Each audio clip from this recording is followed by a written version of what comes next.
84 लाख योनि के दुख भी भोग दिए, फिर भी आस्था मन में रहेगी आपके।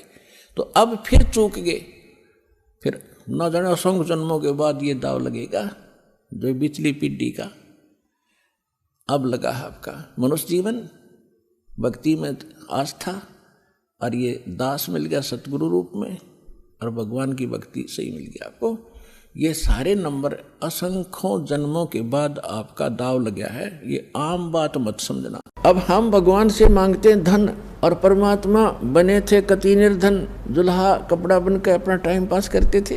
वो हमें परमात्मा पर विश्वास करना सिखाने के लिए ये भूमिका कर रहे थे। यदि आप मुझ पर ऐसा विश्वास करोगे मेरे वचनों पर, तो मैं तुम्हारा हर समय साथ दूंगा। जो जन मेरी शरण है ताका हूँ मैं दास, और गेल गेल लाग्या फिरूं जब तक धरती आकाश।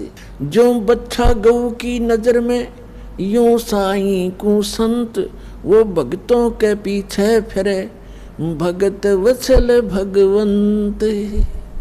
अब दास ने आपको बताया कि जब आप परमात्मा पर निर्भर हो जाओगे, उस समय परमात्मा कहते हैं यदि आपको किसी वस्तु की आवश्यकता होगी तो मैं आपसे दूर नहीं, क्योंकि मुझे सारा पता है आपको किस समय किस वस्तु की आवश्यकता पड़ेगी। अब जैसे आजकल एक बहुत दुर्दांत घटना घटी हुई है, आत्मा रो रही है उन अपने भाई बहनों की मृत्यु के ऊपर दुख हो रहा है। कबीर साहब कहा करते, साच कहूँ जग मारण धावे, और झूठ कही ना जाई हो।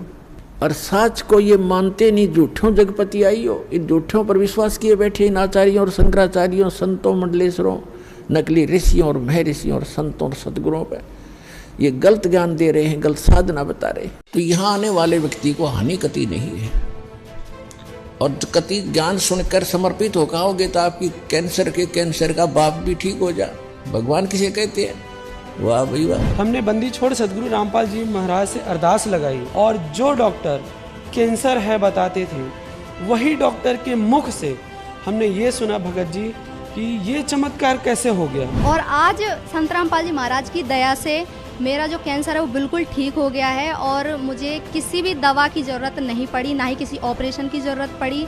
संत रामपाल जी की शरण में जब मैं पहुंचा, मेरे दर्द में राहत मिली, और दर्द में राहत मिलने का धीरे धीरे उस गांठ का पता ही नहीं कि वो गांठ कैसे घुलती चली गई। पड़ोसी भी कहने लगे कि देखो कैंसर सबको खाता है, ये बंदा कैंसर को भी खा गया। 4 महीने के अंदर मेरे बेटे की जो तकलीफ थी वो बिना गोली, बिना इंजेक्शन, बिना ऑपरेशन की। संत रामपाल जी महाराज जी की दया से वो बिल्कुल ठीक हो गए, वरना डॉक्टरों ने तो मना कर दिया था कि जयपुर वालों ने कि ये नहीं बचने वाली है, रास्ते में खत्म हो जाएंगे, आप इनका इलाज करवाओ या ना करवाओ, कोई फायदा नहीं है।